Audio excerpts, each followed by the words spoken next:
Pernahkah kita merendahkan seseorang hanya karena pakaiannya lusuh, bicaranya sederhana, dan hidupnya tanpa hina? Hati-hati. Bisa jadi dia adalah kekasih Allah yang sedang menyembunyikan kemuliaannya.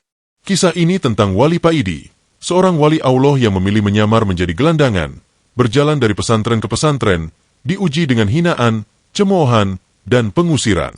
Hingga suatu hari, ia diperlakukan rendah oleh seorang ulama besar bernama Kiai Sepuh. Namun takdir Allah berkehendak lain. Ketika tabir kewalian tersingkap, yang terjadi justru membuat langit dan bumi bergetar oleh penyesalan. Ikuti kisah penuh hikmah ini sampai akhir, karena pelajarannya bisa mengubah cara pandang kita kepada manusia. Sebelum lanjut ke bab 1, jangan lupa subscribe, like, dan tuliskan di komentar, dari kota mana kamu menonton, agar kisah-kisah wali penuh hikmah seperti ini terus kami bagikan. Sore itu, langit di atas pesantren Kiai Epuh berwarna tembaga. Angin berembus pelan, membawa aroma tanah basah sisa hujan siang. Di halaman pesantren, para santri berlalu lalang dengan kitab di tangan, sebagian bercengkerama, sebagian lain bergegas menuju serambi untuk mengikuti pengajian rutin. Di tengah kesibukan itu, muncul seorang lelaki tua dari arah jalan desa. Langkahnya pelan, nyaris terseret. Sarung yang ia kenakan tampak lusuh dan robek di ujungnya. Bajunya pudar tak jelas warna aslinya. Di pundaknya tergantung karung kecil, entah berisi apa. Rambutnya memutih, wajahnya keriput, namun sorot matanya tenang. Terlalu tenang untuk seorang gelandangan biasa. Dialah Wali Paidi. Namun tak satu pun di pesantren itu mengenalnya. Hari itu, ia memang sengaja datang dengan rupa seperti itu. Ia ingin menguji hati manusia, ingin melihat sejauh mana ilmu dan ada berjalan seiring, atau justru berpisah tanpa disadari. Wali Paidi berhenti di depan gerbang pesantren. Ia menatap bangunan tua itu dengan senyum tipis. Dalam hatinya, ia berdoa lirih. Ya Allah, jika di tempat ini masih ada adab yang hidup, pertemukan hamba dengan hati yang lembut. Ia melangkah masuk. Beberapa santri yang melihatnya langsung berbisik-bisik. Itu siapa? Kayaknya pengemis. Kok masuk pesantren? Seorang santri muda mendekat dengan wajah tak ramah. Pak, mau apa ke sini? Tanyanya ketus. Wali Paidi menunduk sopan. Endrek istirahat sebentar. Nak, kalau boleh, hamba minta air minum. Santri itu mendengus.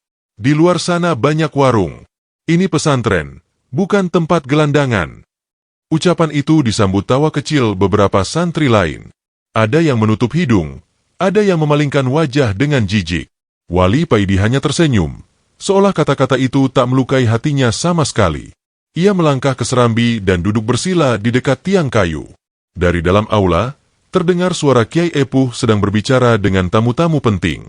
Kiai Epuh dikenal sebagai ulama besar, ilmunya luas, pengajiannya ramai, namanya dihormati hingga luar daerah. Wali Paidi memandang ke arah suara itu. Ia tahu siapa Kiai Epuh. Ia juga tahu, hari ini bukan tentang ilmu, melainkan tentang hati.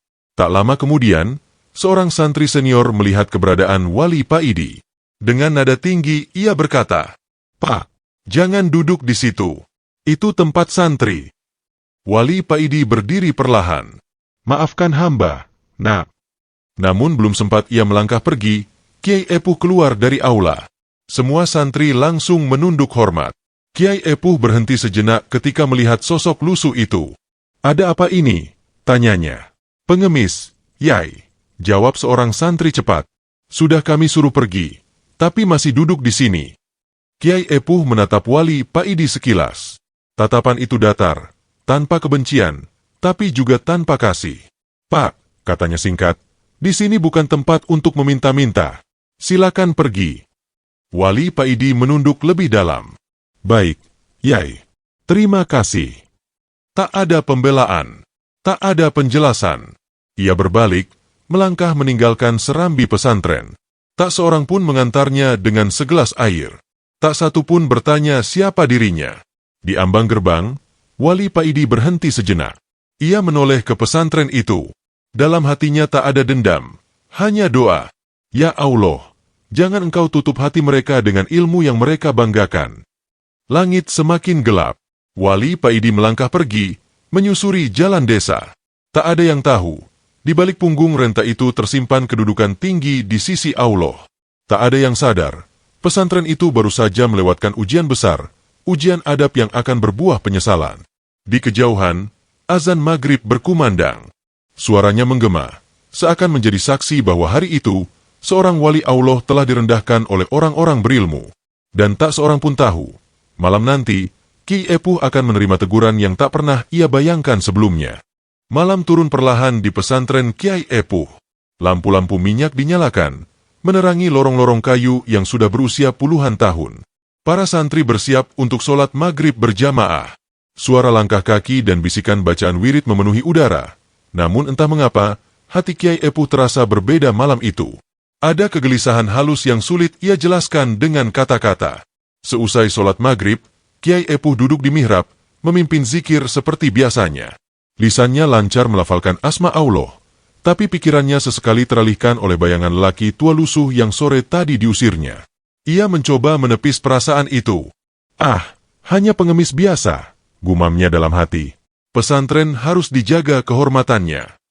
Namun kegelisahan itu tak juga pergi. Malam semakin larut. Setelah mengajar kitab dan menutup pengajian, Ki Epuh masuk ke kamar sederhananya. Ia berwudu, lalu melaksanakan sholat malam. Biasanya, sholat tahajud menjadi waktu paling tenang baginya. Tapi malam itu, setiap rakaat terasa berat. Dadanya seperti ditekan sesuatu yang tak terlihat. Usai berdoa, Kiai Epuh merebahkan tubuhnya. Tak lama kemudian, ia tertidur. Dalam tidurnya, ia bermimpi berada di sebuah padang luas yang tak pernah ia kenal. Langitnya sangat terang, bukan siang dan bukan malam. Tiba-tiba, cahaya besar turun dari atas, membuatnya tersungkur ketakutan. Dari cahaya itu terdengar suara, bukan suara manusia, tapi begitu jelas dan mengguncang jiwa. Wahai Kiai, mengapa engkau mengusir kekasihku dari rumah ilmu? Tubuh Kiai Epuh gemetar hebat. Ia mencoba menjawab, namun lidahnya keluh. Cahaya itu semakin mendekat, memperlihatkan sosok lelaki tua berpakaian lusuh, wajah yang sama persis dengan gelandangan yang sore tadi diusirnya. Ya Allah, tangis Kiai Epuh pecah. Ampuni aku tidak tahu. Suara itu kembali terdengar, lebih dalam dan menggetarkan. Ilmu tanpa adab adalah hijab. Engkau menjaga bangunan, tapi melupakan hati. Sekejap kemudian, cahaya itu menghilang.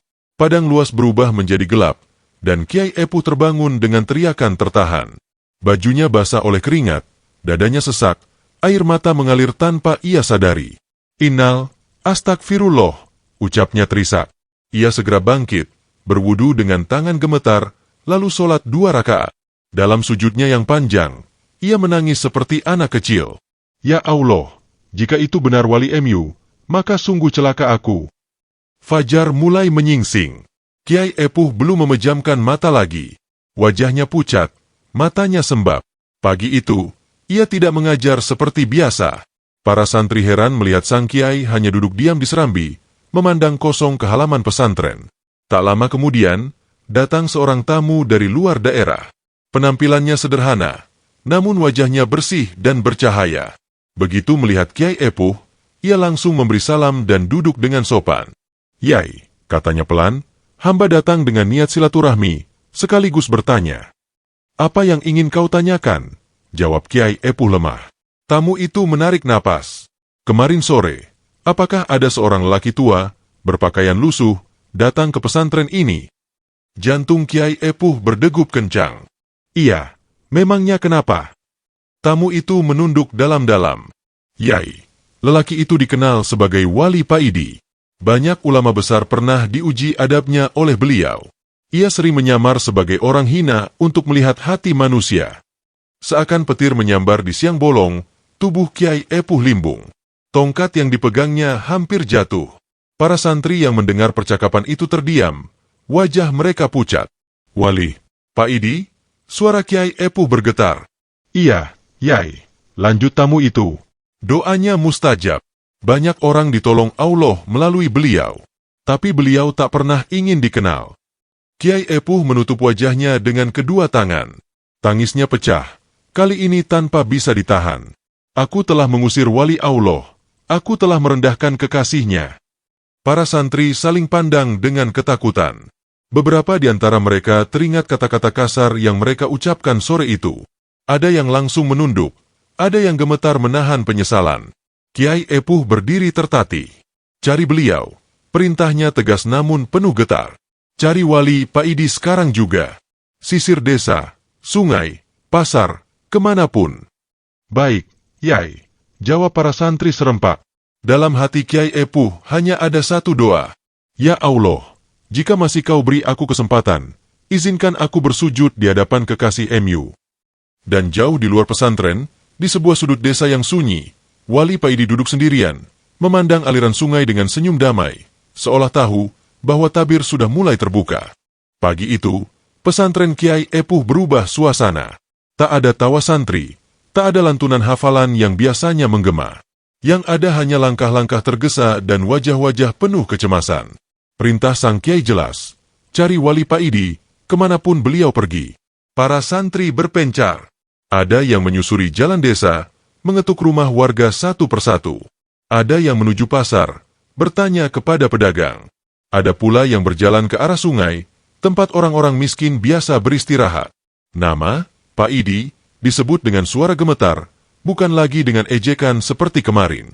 Sementara itu, Kiai Epuh duduk sendirian di serambi. Tubuhnya tampak lebih renta dari biasanya. Matanya sembab, janggutnya basah oleh air mata yang tak henti menetes. Setiap kali angin berhembus, ia teringat kembali tatapan teduh lelaki tua yang ia usir tanpa seteguk air pun. Apa gunanya aku disebut Kiai? Gumamnya lirih, jika hatiku kalah lembut dari pakaian lusuh yang aku hina. Ia teringat perjalanan panjangnya menuntut ilmu, riadah bertahun-tahun, puasa, zikir, kitab demi kitab. Namun satu kejadian kecil justru membuka aib terbesar dalam dirinya. Kesombongan yang bersembunyi di balik ilmu. Di sudut desa, sekelompok santri bertanya kepada seorang nenek penjual sayur. Nek, apakah melihat lelaki tua berpakaian lusuh, membawa karung kecil? Nenek itu mengangguk pelan. Iya, nak. Semalam beliau duduk di dekat sungai. Orangnya halus, kalau bicara bikin hati adem. Para santri saling pandang. Itu beliau, Wali Paidi, bisik salah seorang dengan suara bergetar. Mereka bergegas menuju sungai. Di tempat lain, beberapa santri menemui seorang pengemis tua. Pak, apakah ada orang seperti ini lewat? Tanya mereka sambil menggambarkan ciri-ciri Wali Paidi. Pengemis itu tersenyum kecil. Ada. Beliau berbagi nasi denganku semalam. Padahal aku lihat, beliau sendiri hampir tak makan. Ucapan itu seperti pisau yang menusuk dada para santri. Mereka menunduk, malu. Kemarin mereka mengusir orang yang justru lebih mulia akhlaknya daripada mereka semua. Di pesantren, Kiai Epuh tak mampu duduk diam. Ia bangkit, mengambil tongkatnya. Aku ikut mencari, katanya.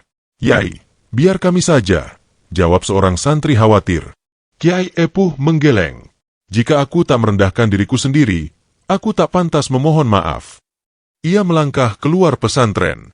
Warga desa terkejut melihat sang kiai berjalan menyusuri jalan tanah, bertanya kepada siapa saja dengan suara rendah. Apakah Anda melihat lelaki tua bernama Paidi? Beberapa warga saling pandang. Ada yang menjawab ragu, ada yang menunjuk arah sungai. Saat matahari mulai naik, kabar itu sampai ke telinga Kiai Epuh. Wali Paidi terakhir terlihat di tepi sungai, di bawah pohon beringin tua. Jantung Kiai Epuh berdegup kencang. Langkahnya dipercepat, meski napasnya mulai tersengal. Dalam benaknya, terlintas ketakutan besar. Bagaimana jika beliau sudah pergi jauh? Bagaimana jika Allah menutup pintu taubatku hari ini? Di sepanjang jalan, Kiai Epuh beristighfar tanpa henti. Astagfirullah, astagfirullah. Sesampainya di sungai, ia melihat seorang lelaki tua duduk bersila di atas batu. Pakaiannya masih sama, lusuh, sederhana. Tangannya menyentuh air sungai. Wajahnya tersenyum, seolah sedang berbincang dengan alam. Itu beliau, bisik seorang santri. Kiai Epuh berhenti beberapa langkah dari sana. Kakinya gemetar. Ilmu yang ia banggakan seakan lurus ketika. Yang tersisa hanyalah seorang hamba penuh dosa di hadapan kekasih Allah. Ia melangkah maju perlahan, lalu bersimpuh. Air mata Kiai Epuh jatuh ke tanah. Pak, Wali, suaranya tercekat. Ampuni aku. Kemarin aku buta. Aku menilai dengan mata, bukan dengan hati. Wali Paidi menoleh. Senyumnya tak berubah. Tak ada amarah, tak ada kekecewaan. Hanya ketenangan yang membuat Kiai Epuh semakin merasa kecil. "Yai," kata Wali Paidi lembut, "hamba tidak pernah merasa diusir." Kata-kata itu justru membuat Kiai Epuh menangis lebih keras. "Justru karena itulah aku malu. Engkau dizalimi, tapi tetap memaafkan." Kiai Epuh meraih tangan Wali Paidi, lalu mencium tangannya dengan penuh hormat. Para santri terperanjat. Ada yang menangis, ada yang menunduk tak sanggup menatap. Wali Paidi menarik tangannya perlahan. "Yai, jangan muliakan hamba. Muliakan Allah yang menutup aib kita semua." Angin sungai berhembus pelan. Daun beringin bergoyang, seakan ikut menjadi saksi pertemuan itu. Di sanalah, kesombongan runtuh, dan pelajaran adab mulai tertanam, bukan hanya untuk Kiai Epuh, tetapi untuk semua yang hadir. Udara di tepi sungai terasa berbeda setelah Kiai Epuh bersimpuh dan mencium tangan Wali Paidi. Para santri berdiri terpaku, seolah waktu berhenti berputar. Mereka baru saja menyaksikan sesuatu yang tak pernah terbayangkan sebelumnya. Seorang ulama besar, yang biasa dicium tangannya oleh ribuan orang, kini menangis di hadapan lelaki yang kemarin mereka usir sebagai gelandangan. Kiai Epuh masih berlutut, tangannya gemetar, dadanya naik turun menahan isak. "Pak Wali," ucapnya dengan suara parau, "selama puluhan tahun aku mengajar adab, tapi satu kejadian ini membuktikan bahwa aku sendiri belum lulus." Wali Paidi memandangnya dengan tatapan penuh kasih. Ia lalu duduk bersila di atas batu, sejajar dengan Kiai Epuh. Dengan lembut, ia mengangkat kepala Kiai Epuh agar menatap wajahnya. "Yai," katanya pelan, "bukan engkau saja yang diuji. Setiap orang berilmu akan diuji dengan rasa merasa lebih tinggi. Ujian itu lebih berat daripada kemiskinan." Kiai Epuh terdiam. Kata-kata itu menembus jauh ke relung hatinya. "Ilmu," lanjut Wali Paidi, "ibarat lampu. Tapi adab adalah minyaknya. Tanpa adab, ilmu hanya cahaya yang sebentar lalu padam, bahkan bisa membakar pemiliknya." Seorang santri tak kuasa menahan tangis.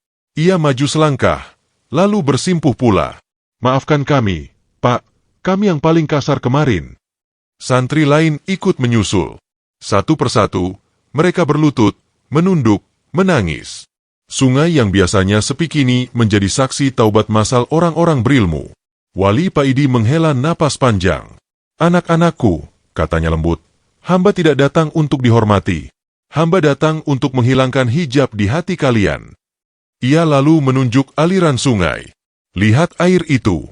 Ia selalu mengalir ke tempat rendah. Justru karena kerendahannya, ia memberi kehidupan.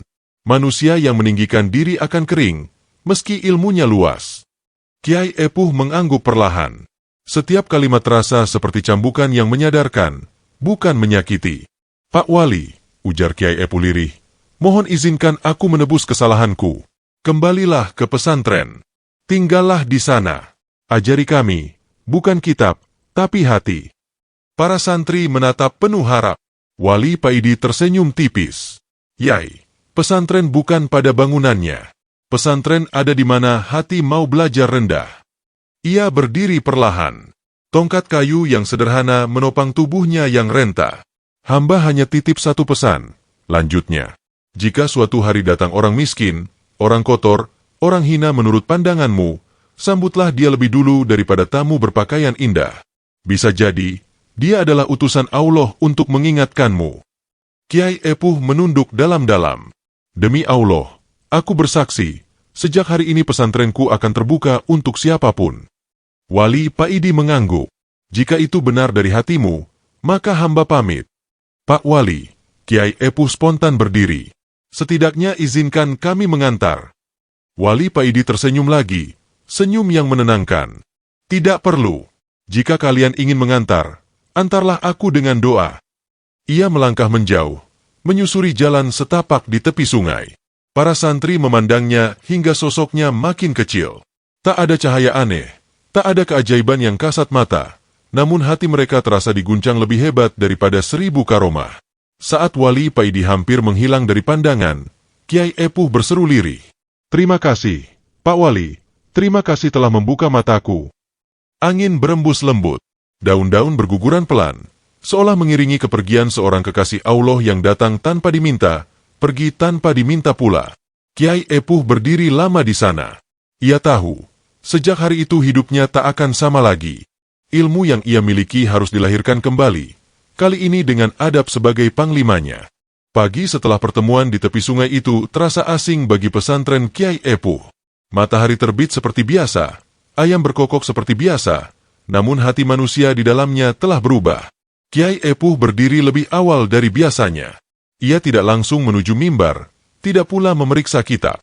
Ia duduk di serambi, menunggu siapapun yang datang, tanpa memandang rupa. Para santri yang melihatnya saling berbisik. Sang Kiai tampak lebih diam, lebih lembut, dan, anehnya, lebih rendah hati. Saat seorang santri hendak mencium tangannya, Kiai Epuh menarik tangan itu pelan. "Cium tangan orang tuamu di rumah," katanya lirih. "Doa mereka lebih dekat." Ucapan itu mengejutkan banyak orang. Hari itu, Kiai Epuh mengumpulkan seluruh santri. Ia berdiri di tengah halaman, tanpa mimbar, tanpa sorban kebesaran. Suaranya pelan, namun setiap kata menancap kuat. "Anak-anakku," ucapnya, "kemarin pesantren ini diuji, dan aku gagal." Para santri terdiam. "Aku mengira menjaga kehormatan pesantren adalah menjaga pagar dan bangunan. Ternyata aku lupa menjaga hati. Aku menilai manusia dari pakaian, bukan dari kemungkinan bahwa ia adalah kekasih Allah." Sebagian santri menunduk, sebagian menangis. Mereka tahu, mereka ikut bersalah. "Mulai hari ini," lanjut Kiai Epuh, "siapapun yang datang ke pesantren ini, miskin, bau, compang-camping, adalah tamu Allah. Siapa yang merendahkan mereka, berarti merendahkan diriku." Sejak hari itu, perubahan benar-benar terjadi. Di depan gerbang pesantren disediakan gentong air dan makanan sederhana. Bukan untuk santri, melainkan untuk siapa saja yang lewat. Dapur pesantren tak lagi bertanya asal-usul sebelum memberi nasi. Bahkan pengemis dan gelandangan dipersilakan duduk di serambi, sejajar dengan santri. Awalnya, tak sedikit santri yang merasa risih. Ada yang berbisik, ada yang menjaga jarak. Namun Kiai Epuh selalu mengingatkan dengan satu kalimat yang terus diulang. "Jangan-jangan, hari ini yang kau hindari adalah guru rahasiamu." Beberapa hari kemudian, seorang lelaki gila datang. Rambutnya kusut, bicaranya tak jelas. Dulu, ia pasti diusir. Kini, santri malah memberinya makan. Lelaki itu tertawa, lalu berkata tiba-tiba dengan suara jernih, "Siapa yang memuliakan orang hina karena Allah, akan diangkat derajatnya tanpa ia minta." Setelah berkata begitu, lelaki itu pergi. Santri-santri terdiam lama. Kiai Epuh mendengar kisah itu. Matanya berkaca-kaca. "Allah sedang mendidik kita," katanya pelan. Nama pesantren itu pun mulai berubah di mata masyarakat. Bukan lagi dikenal karena ramainya pengajian, melainkan karena kelapangan hatinya. Orang-orang miskin merasa aman. Orang-orang terluka merasa diterima. Dan yang paling terasa, ketenangan menyelimuti setiap sudutnya. Namun Kiai Epuh tahu, perubahan lahir belum cukup. Ia sendiri harus berubah lebih dalam. Suatu malam, ia duduk sendirian di kamar. Kitab-kitab tebal yang dulu selalu ia banggakan kini terasa ringan. Ia membuka satu kitab, lalu menutupnya kembali. "Pak Wali," bisiknya lirih, menyebut nama Wali Paidi. "Engkau datang sebentar, tapi membongkar rumah hatiku." Ia lalu mengambil keputusan besar. Keesokan harinya, ia menyerahkan sebagian urusan pesantren kepada santri senior. Ia sendiri memilih lebih sering berada di dapur, di gerbang, atau di belakang, tempat-tempat yang dulu tak pernah ia sentuh. Suatu siang, seorang santri melihat Kiai Epuh menyapu halaman. "Yai, biar kami saja," katanya. Kiai Epuh tersenyum. "Jika aku tak belajar rendah, aku akan lupa lagi." Hari-hari berlalu. Pesantren itu terasa seperti hidup kembali, bukan dengan kemegahan, tapi dengan kehangatan. Banyak yang berkata, doa di tempat itu kini lebih cepat terkabul. Bukan karena kiainya semakin terkenal, melainkan karena tak ada lagi orang yang diusir karena rupanya. Dan di suatu sore yang tenang, Kiai Epuh berdiri di gerbang, memandang jalan desa. Dalam hatinya, ia selalu menunggu, bukan dengan mata, tapi dengan kesiapan hati. Ia tahu, kekasih Allah bisa datang kapan saja, dengan rupa apa saja. Sejak perubahan besar terjadi di pesantren Kiai Epuh, suasana batin di tempat itu terasa semakin dalam dan sunyi. Sunyi yang hidup, bukan sunyi yang kosong. Banyak santri merasakan sesuatu yang tak bisa dijelaskan dengan kata-kata. Bukan suara, bukan cahaya, melainkan ketentraman yang meresap ke dada, seakan ada doa-doa yang diam-diam dikabulkan tanpa diminta. Kiai Epuh sering duduk lama di serambi setelah subuh. Ia tak lagi sibuk memberi petuah panjang. Ia lebih banyak diam, memperhatikan orang-orang yang datang dan pergi. Setiap wajah asing yang melintas di depan gerbang membuat hatinya bergetar. Jangan-jangan ini ujian lagi, gumamnya dalam hati. Beberapa santri mulai memperhatikan hal-hal kecil yang ganjil namun menenangkan. Air sumur pesantren terasa lebih sejuk. Nasi dapur pesantren, meski sederhana, selalu cukup walau tamu semakin banyak. Bahkan beberapa santri yang dulu sulit menghafal, kini lebih mudah memahami pelajaran, seolah ada keberkahan yang turun perlahan. Suatu sore, hujan turun deras. Di tengah hujan itu, datang seorang kakek berpakaian sangat sederhana. Bajunya basah, kakinya berlumpur. Tanpa diminta, seorang santri langsung berlari mengambilkan kain kering dan air hangat. Kiai Epuh memperhatikan dari jauh. Dadanya bergetar. Beginilah seharusnya, bisiknya. Kakek itu hanya tersenyum, minum air hangat, lalu pergi tanpa berkata apa-apa. Namun setelah kepergiannya, seorang santri berseru, "Yai, aneh, uang infak di kotak bertambah banyak, padahal tak ada yang memasukkan." Kiai Epuh memejamkan mata. "Cukup," katanya pelan. "Jangan cari keajaiban, cari adab." Namun malam itu, tanda-tanda semakin jelas. Saat Kiai Epuh sholat malam, ia merasakan kehadiran yang sama seperti malam teguran itu. Bukan dalam mimpi, melainkan dalam kesadaran penuh. Dadanya terasa hangat, air matanya mengalir tanpa sebab. Dalam keheningan itu, terlintas wajah Wali Paidi, tersenyum, teduh, jauh dari kesan dunia.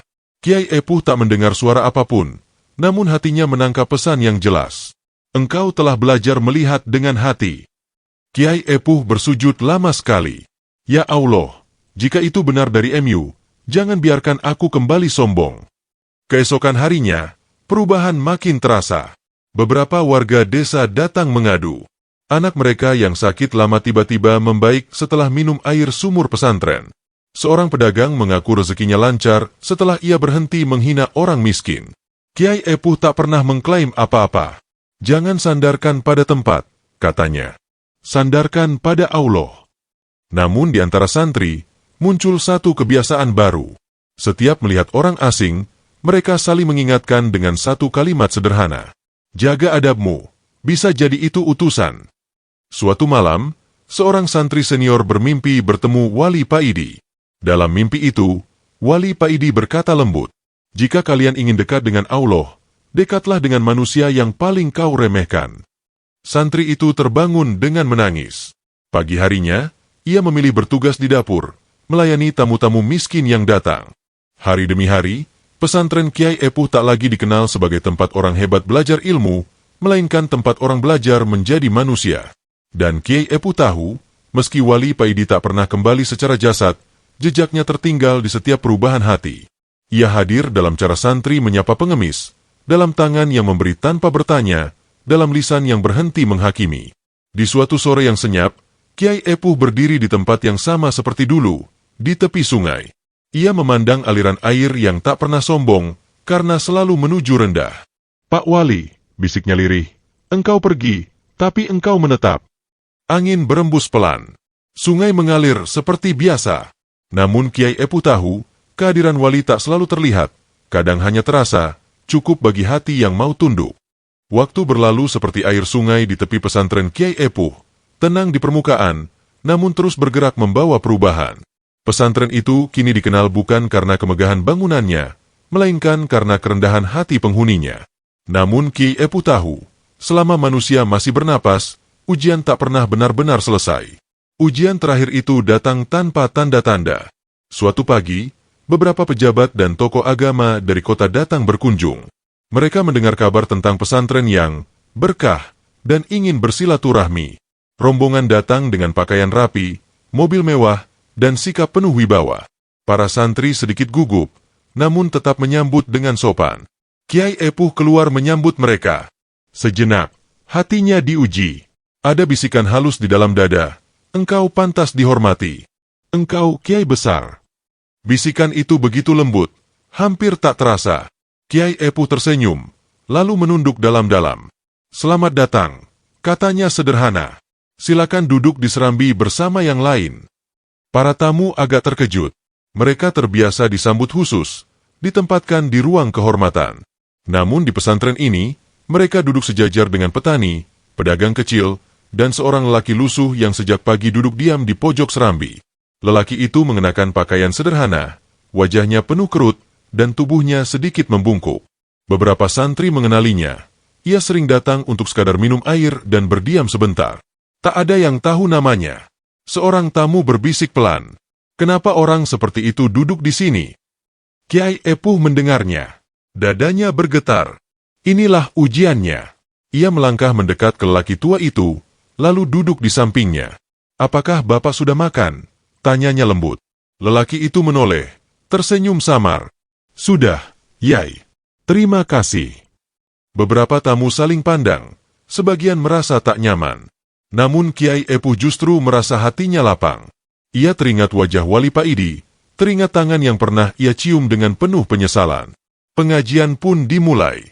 Kiai Epuh tidak membahas ilmu tinggi, tidak mengutip kitab-kitab berat. Ia hanya berkata, "Ilmu yang paling sulit adalah melihat manusia dengan mata Allah, bukan dengan mata kita." Kata-kata itu sederhana, tapi menusuk.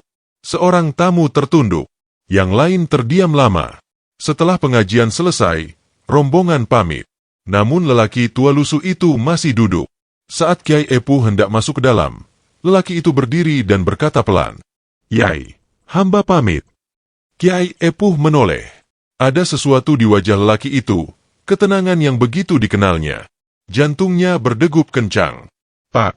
Kiai Epuh menahan langkahnya. "Bolehkah saya tahu nama Bapak?"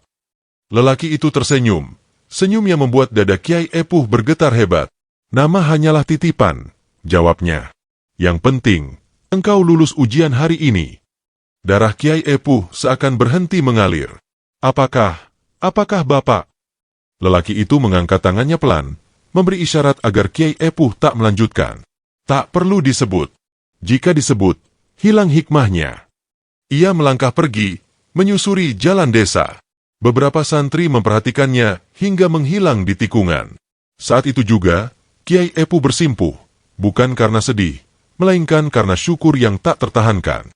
"Ya Allah," bisiknya sambil menangis, "Engkau masih berkenan mengujiku." Para santri terdiam.